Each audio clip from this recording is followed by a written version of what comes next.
Prends une minute, questionne-toi. Souhaites-tu élever la prochaine génération de leaders ou de dictateurs? Je pense sincèrement que le futur se construit dès aujourd'hui, dans chaque mot que nous prononçons, dans chaque geste que nous faisons, mais surtout dans la manière dont nous élevons puis éduquons nos enfants. Salut à toi, bienvenue dans la saison 2 d'Ensemble Impactons Demain, renommée pour l'occasion Ensemble Impactons Demain Éducation, le podcast dédié à l'éducation positive. Chaque semaine, j'explore avec toi les facettes d'une parentalité saine, des façons innovantes d'accompagner nos enfants, afin que nous, parents, professionnels, société, nous impactions positivement l'avenir. Alors je suis Vincent Lopez, coach professionnel certifié spécialisé en éducation et en parentalité positive. Je suis passionné par l'humain, par l'éducation et l'importance de relations familiales saines et constructives. Au programme, je te propose des conseils pratiques, des recherches éclairantes, tout pour t'accompagner dans cette merveilleuse aventure qu'est l'éducation. Ensemble Impactons Demain Éducation, c'est bien plus qu'un simple podcast. C'est un mouvement vers une parentalité consciente et éclairée. Parce que le futur, il commence avec les leçons qu'on enseigne aujourd'hui. Rejoins-nous dans cette aventure pour ensemble impacter l'avenir par l'éducation. Salut à toutes et à tous! Ravi de te retrouver pour cet épisode numéro 73 de notre podcast Ensemble Impactons Demain Éducation. Alors si tu as écouté notre épisode précédent, eh bien tu te souviens sûrement de Cindy, donc cette maman qui a fondé un groupe Facebook sur la parentalité respectueuse après la naissance de son fils il y a un petit peu plus de 6 ans pour le groupe. Son fils, je crois, a 8 ans maintenant. Bref. Aujourd'hui, on continue donc cette discussion passionnante avec Cindy. On va plonger encore plus profondément dans son parcours et surtout, on va découvrir en fait son expérience durant sa formation d'accompagnante en parentalité respectueuse. Imagine-toi confortablement installé, peut-être avec une tasse de café ou de thé ou autre chose, un verre d'eau, bref, prêt à prendre toutes ces belles informations. Tu vas en apprendre davantage sur qu'est-ce que c'est que cette profession d'accompagnante en parentalité respectueuse. Quelles sont les différences, par exemple, avec le coaching parental? Quelles sont les compétences précieuses que Cindy, elle a pu acquérir durant cette formation? Elle va nous partager, en fait, sa vision personnelle de la parentalité respectueuse et aussi te donner des conseils très concrets pour pouvoir appliquer cette parentalité-là au quotidien. Alors, accroche-toi. Cet épisode, il est riche en découvertes et en sagesse, je trouve. Et si tu es parent, futur parent, je suis sûr que tu repartiras avec des outils précieux pour mieux comprendre et mieux accompagner tes enfants. Allez, c'est parti pour cette belle aventure avec Cindy. On se retrouve tout à l'heure pour la conclusion. Bonne écoute. Tu nous as parlé tout à l'heure au début du fait que tu étais en formation, enfin que tu arrivais même à la fin de ta formation pour devenir accompagnante en parentalité respectueuse, c'est ça? Tout à fait, c'est Ouais. ça. Est-ce que tu peux nous en dire un petit peu plus sur cette formation et sur ce... Alors, on va parler bien sûr un peu de la formation, mais sur ce que c'est en fait, en quoi ça consiste ce métier-là, en fait, cette profession. Ok. Accompagnante en parentalité respectueuse, tout simplement, c'est aider les parents dans leur cheminement et dans leur parentalité quotidienne par rapport à toutes les questions ou toutes les problématiques qu'ils peuvent rencontrer. euh, pour accompagner leurs enfants respectueusement, sans violence, voilà, sans violence éducative ordinaire, violence physique, verbale, punition, voilà. C'est les accompagner oui, dans leur cheminement de parents et leur route, si on peut dire. Mhm. Ouais, tout à fait. Et avec, moi je suis coach parental, donc c'est pour ça que je fais le parallèle avec ça. Est-ce que tu arrives à voir les différences qu'il peut y avoir justement avec du coaching? Est-ce qu'il y a peut-être un peu plus de conseils, peut-être, je sais pas comment ça fonctionne. Tu vois, un parent qui se questionnerait et puis qui se dirait, est-ce que j'ai besoin plutôt d'aller voir un coach parental, plutôt un accompagnement, ou peut-être d'autres métiers comme ça dans la parentalité? Est-ce que tu arrives à identifier des différences, des complémentarités? Comment tu vois les choses? J'avoue, j'y ai pas spécialement réfléchi. Je me dis que c'est alors pour avoir déjà eu des coachings, euh, Mhm. je me dis c'est un peu complémentaire. On est un peu le côté écoute d'un psy par exemple, mais que les coachs sont aussi parce que voilà, pour avoir été coachée, j'ai souvenir qu'on m'a beaucoup écouté aussi. Donc, je trouve que c'est des métiers un peu parallèles, mais sans les mêmes, comment dire, bah, il y a pas ce côté. Je sais que les coachs, par exemple, voilà, c'est un diplôme certifiant à la fin des formations. Ce qui, là, nous, c'est un diplôme d'établissement qu'on a. Il n'y a pas Mhm. de reconnaissance, voilà, comme un diplôme de psychologue ou de coach. Donc, il y a ça qui différencie. Sinon, après, je pense que les approches sont un peu les mêmes. Peut-être qu'on n'a pas spécialement les mêmes outils. Nous, à l'IAR, on ne nous donne pas d'outils qu'on peut vous donner en école de coaching, je pense. Parce que j'ai souvenir que vous avez des outils un peu pratiques pour mener vos entretiens, peut-être. Mhm, Là, ce mhm. n'est pas spécialement le cas. On a plutôt des outils dans la posture pour aider le parent à changer, par exemple, ou pour résoudre certaines problématiques. Mais voilà, sinon, pour l'accompagnement lui-même, il y a pas vraiment de comment dire, de structure figée. Enfin, peut-être que je me Oui, représente j'entends, ouais. mal aussi le métier de coach, hein, mais voilà, moi de l'extérieur, je l'ai vu comme ça pour les coachs. Je ne sais pas si je suis dans le réel ou pas. Bah, je pense, non, mais je pense, alors là où je te rejoins, c'est que dans les formations, alors le coaching, c'est pas un métier, c'est un métier qui est encore, enfin, n'importe qui peut se dire coach, c'est-à-dire Ah qu'aujourd'hui, oui, c'est vrai en tu vois, plus. tu pourrais tout à fait, toi, te dire coach en accompagnement respectueux, par exemple. Enfin, tu vois, l'appellation, c'est pas comme le terme de psychologue, qui lui est Voilà. un terme protégé maintenant. Ça fait pas très longtemps, hein, ça date des années 80 en France, fin des années 70, début des années 80, que le terme de psychologue est protégé. Ça peut paraître un peu fou, mais avant ça, n'importe qui pouvait se dire psychologue. Mm. Donc voilà, c'est ce qui se passe actuellement avec le coaching. Et puis ensuite, eh ben, il y a des fédérations internationales qui cadrent le monde du Voilà. coaching et puis qui essayent de défendre le fait que c'est une profession à part entière avec des codes de déontologie. Il peut y avoir des outils, des choses comme ça. Moi, je fais partie de la fédération qu'on appelle l'ICF, l'International Coaching Federation, qui est la plus grande fédération mondiale. Et effectivement, au niveau des formations, par exemple, reconnues par l'ICF, la séance de coaching, il y a une certaine structure dans la séance. Voilà. Tu vois? Donc, c'est de ça, j'imagine, dont tu parlais. Après, Mhm. les outils, bah, il y a autant d'outils qu'il y a de coachs, je dirais. Alors, il y a des grands outils qui existent, hein, mais c'est vrai qu'il y a énormément, énormément d'outils. Et puis ensuite, le coaching repose principalement sur l'écoute, comme tu l'as dit, Mhm. et sur le fait, en fait, le coaching croit euh, comment je peux mettre des mots là-dessus? On croit au fait que les réponses, chaque coaché a les réponses en lui et les moyens tu vois, de Oui. les trouver et de les appliquer. Et donc, le Mhm. coaching, c'est toute une sémantique qui s'inspire entre autres du questionnement, enfin, et qui peut prendre Oui. d'autres outils, hein, mais pour amener le coaché à prendre conscience de ses modes de fonctionnement, mais aussi de ce vers quoi il veut tendre.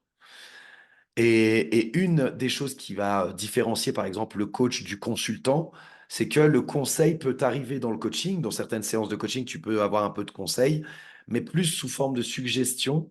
Ça reste le coaché qui va prendre la décision. Et t'es pas là pour lui donner des conseils. C'est pas ton objectif en tant que coach.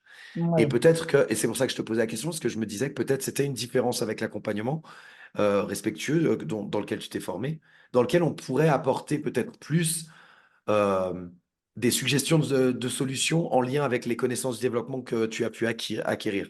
Effectivement, ouais. Oui, oui, tout à fait. Vu comme ça, oui, tu as raison.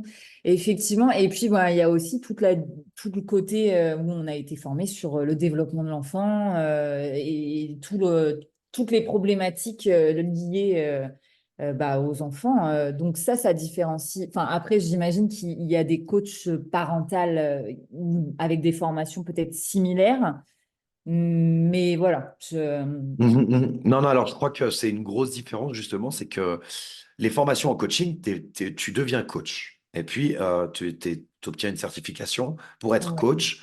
Et ensuite, chacun va choisir sa Ah spécialisation, oui. entre guillemets, quelle qu'elle soit, hein. Alors après, il y a coach sportif où tu as vraiment une formation à part, parce que Oui. ça s'appelle coach sportif, mais pour le coup, bah, ça va plutôt être dans de l'accompagnement et du conseil en lien avec le sport.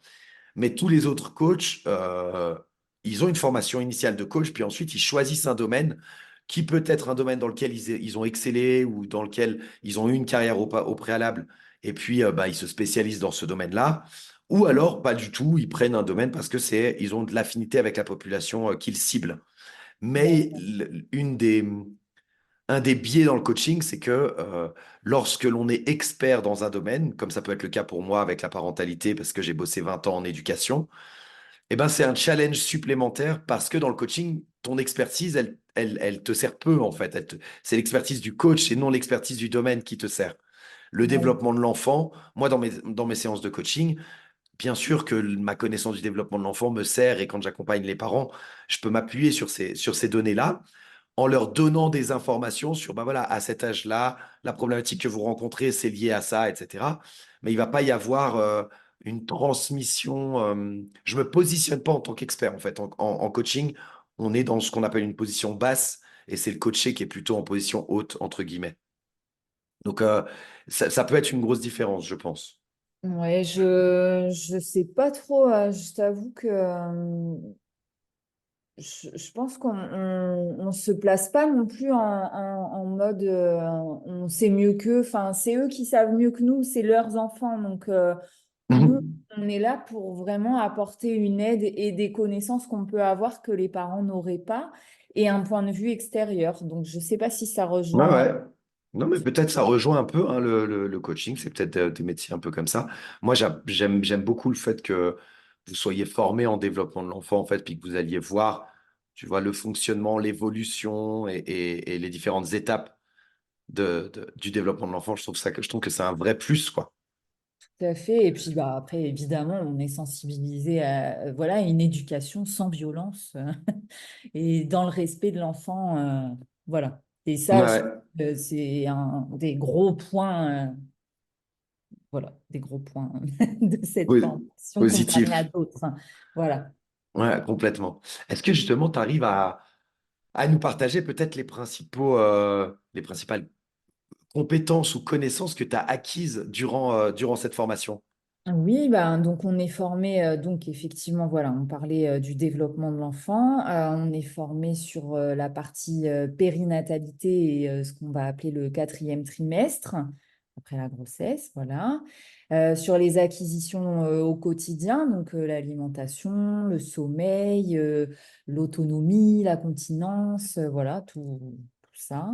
On est formé aussi sur les émotions, les Mhm. besoins et la communication. Donc, aussi bien pour les enfants que pour les adultes et les parents, quoi, qui les accompagnent eux, justement. Après, il y a toute une dynamique posture de l'accompagnant avec ben, donc, le métier, les outils qu'on peut utiliser, voilà. La pratique, qu'est-ce qu'on peut proposer il y a toute une partie aussi sciences et médias, aller chercher l'information, vérifier ses sources, tout ce côté-là, voilà, qui est important aussi, parce qu'à l'heure d'aujourd'hui, il y en a partout. Donc voilà, ça, il y a un gros travail là-dessus. Je crois que c'est une des grosses, enfin, Maya, la fondatrice donc de l'IAR et de la formation, elle voulait vraiment voilà, appuyer sur ce côté-là, si je ne me trompe pas, mais il me semble que c'était important pour elle voilà, qu'on ait toujours des sources fiables et qu'on sache aller les chercher. Donc voilà, il y a cette partie-là. Et puis ensuite, on a un gros point aussi sur créer et développer son activité. Donc, toute la partie un peu business, entre guillemets, voilà, comment créer son entreprise, faire son site internet, toutes ces choses-là. Ah, ok, ouais. Ouais. Ça, je trouve ça super intéressant. À la fois le côté information, qui, comme tu le dis, aujourd'hui, on trouve bah, tout et n'importe quoi, et d'aller vérifier les sources, de savoir qui a dit quoi, d'où ça vient, qu'est-ce qu'il en est. C'est C'est une ça. vraie compétence nécessaire, je crois. Et puis, donc quand tu dis développement site internet, c'est ça, tu disais? Oui, Ouais, développer son hein. activité. Voilà, tout ce côté un peu entrepreneurial, en fait. Voilà, exactement, tout à fait. Ouais, ouais. Parce Et que qui est... quand tu arrives, voilà, t'es pas, enfin, par ton passé, tu peux avoir déjà créé une entreprise et savoir, mais tu peux aussi arriver, tu étais salarié hier et aujourd'hui, tu te retrouves, bah voilà, à créer ton business. Parce que bah oui, c'est pour beaucoup, c'est leur gagne-pain aussi. Enfin voilà, il y a des accompagnants qui ne vivent que de cette activité-là. Il y en a d'autres, c'est une activité partielle. Mais il y en a plusieurs où ça va être leur travail à temps plein. Donc, il faut savoir aussi gérer ce côté-là. Et donc, dans la formation, c'est vrai que c'est pas la plus grosse partie, mais c'est une grosse partie quand même. Ouais, tout à fait, tout à fait. Trop bien. J'aime beaucoup, j'aime beaucoup. Puis voilà, je trouve que c'est bien. C'est parfois ce qui peut un petit peu manquer dans, bah, typiquement dans des formations de coaching, si je reprends ce Ah oui. parallèle-là. C'est des choses, tu abordes, hein, tu peux avoir deux ou trois infos sur comment te lancer, etc. Mais Mhm. c'est pas forcément une partie qui est très abordée et ça peut, enfin, ça fait défaut pour en avoir accompagné au début des personnes. Qui savent pas par où passer, en fait, quelles sont les étapes à Et oui. passer, qu'est-ce que je peux faire, comment je peux le faire, etc. Ça peut faire défaut. Donc, c'est aussi une bonne chose, je trouve, que vous puissiez avoir Oui. ce focus-là. Puis c'est bien développé en plus. Ok, trop bien. Est-ce qu'on en parle maintenant depuis un petit moment on parle de parentalité respectueuse. Est-ce que tu pourrais donner ta vision de ce que c'est, qu'est-ce que tu mets derrière, enfin, tu vois? Qu'on soit un peu plus concret que simplement des termes. Bah pour moi, la parentalité respectueuse, c'est la parentalité où bah on en parlait un peu tout à l'heure dans les termes de coach. Là, on disait le coach, il n'est pas au-dessus. Bah voilà, le parent, moi, pour moi, il n'est pas au-dessus de l'enfant. Il n'est pas en tout puissant, en mode je sais tout parce que je suis adulte. Non. On est à hauteur d'enfant. Enfin, moi, j'aime bien dire ça. On se met à hauteur d'enfant et on essaye bah, de les accompagner au mieux. Et souvent aussi, on grandit en même temps qu'eux dans notre rôle de parent. Euh, c'est aussi savoir, enfin, c'est beaucoup même, savoir se remettre en question dans son rôle de parent pour accompagner toujours au mieux. Et puis, bah, voilà, comme je dis toujours, derrière la parentalité respectueuse, moi, je mets toujours non-violence, la non-violence éducative. Ouais, Pas ouais, de ouais. violence physique, pas de violence verbale, on n'humilie pas. Voilà. Et voilà, c'est déjà la fin de ce deuxième épisode avec Cindy, notre super maman et accompagnante en parentalité respectueuse. On a couvert pas mal de terrain aujourd'hui. Hein, j'espère que tu auras trouvé autant de plaisir et que tu auras trouvé cette discussion aussi enrichissante que moi.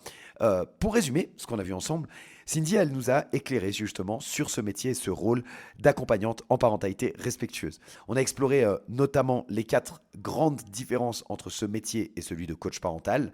Comme tu as pu le voir, finalement, c'est deux métiers qui sont très proches. Dans les différences, on va noter formation et certification.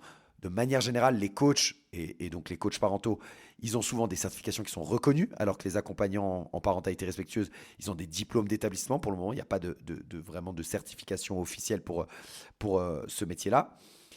L'approche et les outils, les coachs ils utilisent des outils qui sont structurés et des techniques de questionnement, alors que les accompagnants vont plutôt se concentrer sur la posture et l'écoute active des parents.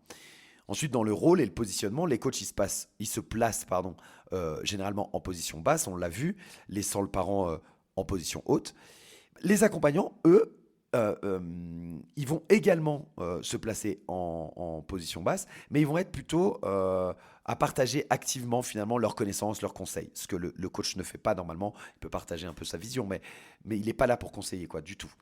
Et enfin, la spécialisation et les connaissances, clairement, les accompagnants, ils reçoivent une formation qui est approfondie sur le développement de l'enfant, sur les pratiques non violentes, etc. Et ça les différencie généralement des coachs parentaux. Alors après, il faut voir le parcours du coach, mais la formation de coaching, elle ne va pas te former au développement de l'enfant. Donc ensuite, si tu viens, comme c'est mon cas par exemple, du monde de l'éducation et que tu as eu une formation très poussée en développement de l'enfant, ok, à ce moment-là, tu as les compétences qui sont mélangées. Mais sinon, vraiment, le coach parental, ben voilà, vérifier les formations, le parcours, etc. Parce que c'est pas forcément quelqu'un qui aura la connaissance du développement de l'enfant comme peuvent l'avoir les accompagnants en parentalité respectueuse. Cindy, elle nous a expliqué comment sensibiliser aussi les enfants à leurs droits, au consentement, à l'importance de reconnaître aussi les limites des adultes par les enfants. On a également abordé les impacts négatifs des punitions, bien entendu, le sentiment d'injustice que ça peut provoquer et qu'ils peuvent ressentir. Et puis, pour aller encore plus loin, Cindy, elle nous a donné des ressources, des conseils pratiques pour adopter cette approche de la parentalité respectueuse. Et elle a souligné, je trouve, la nécessité pour les parents de se former et de se remettre en question constamment. Et ça, c'est important. Donc avant de te quitter, je tiens à te remercier, comme d'habitude, de m'avoir écouté jusqu'au bout. Ton soutien, il est précieux, tu le sais, donc n'hésite pas à laisser un avis sur ta plateforme de podcast préférée. Ça aide énormément à se faire connaître et à toucher de plus en plus de parents comme toi. Si cet épisode il t'a plu, tu peux t'abonner pour recevoir toutes les nouveautés qui sortent, enfin chaque nouvel épisode qui va sortir et ne rien manquer, quoi. Et tu peux aussi me suivre sur par exemple LinkedIn où je suis plus actif. J'ai aussi le compte Instagram où tu peux me suivre. Mais c'est vrai que je suis plus actif sur LinkedIn. Voilà, pour pouvoir partager tes commentaires, tes envies, ce genre de choses. N'hésite pas pour plus de contenu inspirant et puis des échanges peut-être avec la communauté au sens plus large. Alors, pour le prochain épisode, on va continuer avec Cindy et elle va nous parler de l'application des valeurs de la parentalité respectueuse avec son propre enfant, des effets positifs de l'éducation non violente, de la comparaison aussi avec des méthodes éducatives, disons, plus traditionnelles. On va discuter également du développement cognitif et émotionnel des enfants, des conséquences des punitions et bien plus encore. Alors reste à l'écoute. En attendant, prends soin de toi, prends soin de tes enfants. On se retrouve très bientôt pour un nouvel épisode et je te dis à la semaine prochaine. Bye bye.